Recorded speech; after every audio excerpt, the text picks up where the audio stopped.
Bonjour Bruno Leroux, Bonjour. le président du groupe socialiste à l'Assemblée nationale. Quelle est l'atmosphère qui règne à l'Assemblée nationale auprès donc des députés socialistes après cette semaine un peu chargée? On a vu le pacte pour la productivité, le mariage pour tous, demain le rapport Jospin, une accélération très nette. En tout cas, une ambiance combative. Nous sommes là pour prendre nos responsabilités. Nous sommes là pour prendre des décisions.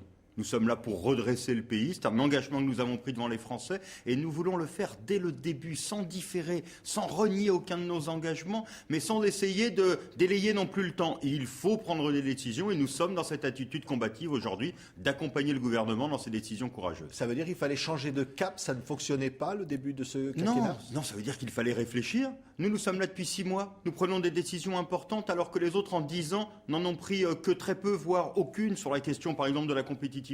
Mais en 6 mois, il a fallu d'abord gérer l'urgence, lancer des grands chantiers de réflexion, commander des rapports pour faire partager des analyses et en même temps aujourd'hui prendre des décisions. Jamais un gouvernement n'a été aussi vite dans l'histoire de la Ve République. Même quand nous n'étions pas en période de crise. Ce que nous avons fait en 6 mois, jamais aucun gouvernement ne l'a fait avant nous. Alors à 2 reprises, les communistes au Sénat ont voté contre avec l'UMP, donc sur notamment les prix pour l'énergie ou maintenant sur le budgétaire. Ça veut dire qu'il n'y a plus de solidarité au sein de la gauche? Ça veut dire surtout qu'on marche sur la tête quand la gauche vote avec la droite.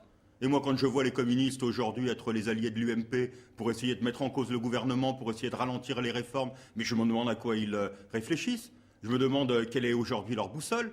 Ils n'ont plus de boussole. Ils pensent aujourd'hui que ce que nous menons, ce n'est pas une politique différente de celle qui était hier menée par Nicolas Sarkozy. Ils se trompent. Oui. Ils pensent que nous ne respectons pas nos engagements. Ils se trompent. Alors je ne comprends pas aujourd'hui la politique de ceux qui, à gauche, voudraient faire échouer la gauche. Oui, vous, Marie-Georges Buffet vous demande de changer de braquet. Mais nous avons le braquet qui est le braquet de l'élection présidentielle. Le braquet du changement, le braquet du respect de nos engagements. Et je ne vois rien aujourd'hui dans ce que nous proposent les communistes qui soit de nature à faire en sorte que nous respections mieux nos engagements vis-à-vis des Français, que nous les défendions mieux, que nous préservions mieux ce qu'est aujourd'hui la France dans cette période de crise difficile. Alors je le dis, c'est dans les moments difficiles que l'on voit ceux qui ont de l'étoffe, que l'on voit ceux qui ont la capacité à surmonter les grands vents. Eh bien moi j'appelle à ce que la gauche aujourd'hui soit solidaire, ce que nous faisons en matière de redressement et de changement. Si les communistes continuent de voter contre des propositions socialistes, avec la droite par exemple, qu'est-ce qui va se passer par exemple au municipal en 2014? Je ne me projette pas encore par là, mais enfin, quand on veut que la gauche ne réussisse pas, quand on essaye de lier et quand on lie ses voix trop souvent avec la droite, bien entendu, cela crée un climat qui n'est pas un bon climat. Moi, je le dis aux communistes, quand nous discutons dans les régions ensemble, dans les villes, dans les départements, nous faisons du bon travail ensemble. Et ceux qui aujourd'hui sont en train de faire ce travail sur le terrain ne comprennent pas qu'au Sénat, ne comprennent pas qu'à l'Assemblée nationale, quelquefois, on ne donne pas à la gauche tous les moyens de réussir et que l'on mêle ses voix avec la droite. Ça veut dire que vous ne coopérerez pas forcément pour permettre aux communistes de conserver toutes les municipalités dans des accords locaux? Oh ça, vous savez, il y a des rééquilibrages qui se font de toute façon en permanence dans cela. Mais ce que je dis, c'est que personne n'a intérêt à tendre le débat et personne n'a intérêt à souhaiter l'échec de la gauche. Et sur le terrain, les communistes que je rencontre, les gens de gauche qui ont voté au second tour pour François Hollande n'ont pas le sentiment aujourd'hui d'être trompés. Alors il y a donc ce pacte donc, pour la compétitivité, vous en avez parlé, c'est 20 milliards pour les entreprises avec 10 milliards d'augmentation de TVA et puis 10 milliards de baisse des dépenses publiques.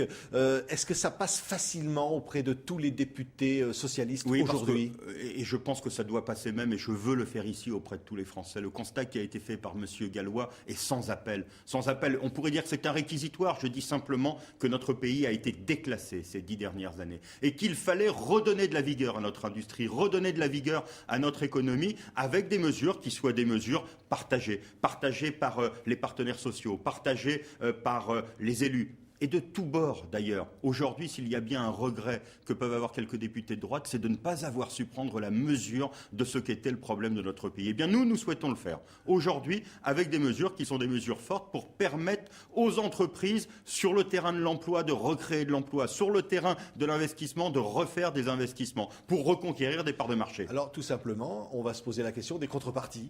Est-ce qu'il faut contrôler les contreparties, notamment dans les créations d'emplois? Est-ce qu'il faut également discuter de la TVA aujourd'hui. En tout cas, quand il y a un tel effort qui est fait aujourd'hui pour l'industrie, pour notre économie, pour les entreprises de notre pays, il doit y avoir, bien entendu, en matière d'emploi, en matière d'investissement, un cap qui soit un cap clair. Et moi, je créerai, au sein du groupe socialiste à l'Assemblée nationale, je le mettrai en place la semaine prochaine, un double groupe de travail. Un groupe de travail sur la question des contreparties. Quand nous donnons aujourd'hui ces 20 milliards aux entreprises, il doit y avoir en matière d'emploi, en matière d'investissement, des résultats, des réussites. Et donc, je souhaite discuter, mettre en place un groupe de travail sur ces contreparties. Et je mettrai aussi un groupe de travail en place sur la question de la TVA. Parce que quand le gouvernement nous propose un financement de ces mesures par la TVA, il est nécessaire de l'aider, il est nécessaire de discuter avec lui, de discuter avec ce que cela va représenter pour les Français. Et donc voilà, deux groupes de travail pour accompagner la politique courageuse du gouvernement. Ça veut dire que la TVA doit s'appliquer de manière différenciée. Vous avez fait sensation en disant par exemple sur la TVA pour la restauration de dire je voudrais deux taux de TVA, l'un à 5% pour les entreprises dites de tradition et puis à 20% maintenu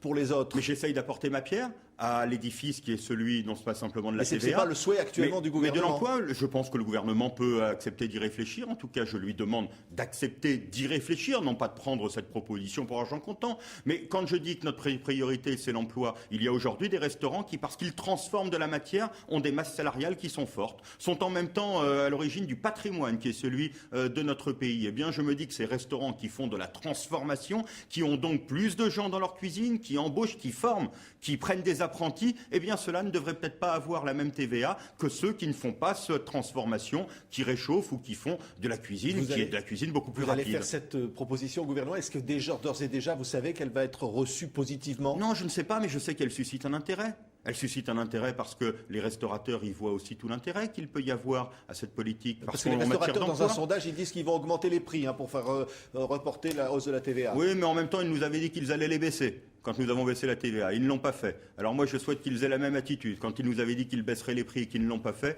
et aujourd'hui, ils nous disent qu'ils les augmentent, je ne souhaite pas qu'ils le fassent. Mardi, conférence de presse de François Hollande. C'est un changement de cap? Non, c'est un engagement du président de la République qu'il avait dit tous les 6 mois. Je ferai en sorte de répondre sur les orientations qui sont les miennes, le cap. Et aujourd'hui, on le voit bien, depuis 6 mois, le gouvernement n'a pas arrêté de travailler. Le président de la République est aujourd'hui en situation de redire 6 mois après toute la cohérence de ce que nous avons fait et le cap que nous avons pour la France et les Français. La presse est dure envers le président, encore aujourd'hui. Je ne comprends pas. Oui. Je ne comprends pas cette espèce de Hollande ou de héros bashing où il faudrait faire des unes les plus sensationnelles tous les jours, sans d'ailleurs qu'il y ait aucun article qui ne reprenne la réalité des choses, du travail qui est fait. Mais je ne comprends pas cette mise en cause permanente de ceux qui, je le répète ici, à la tête d'un pays qui est un pays en faillite, un pays qui était en voie de déclassement, sont aujourd'hui à la tâche depuis 6 mois et auront fait en 6 mois beaucoup plus de réformes de fond qu'il n'a été fait ces 10 dernières années. Merci Bruno Le Roux, le président du groupe socialiste à l'Assemblée nationale, d'avoir été l'invité de TV5 Monde. Merci.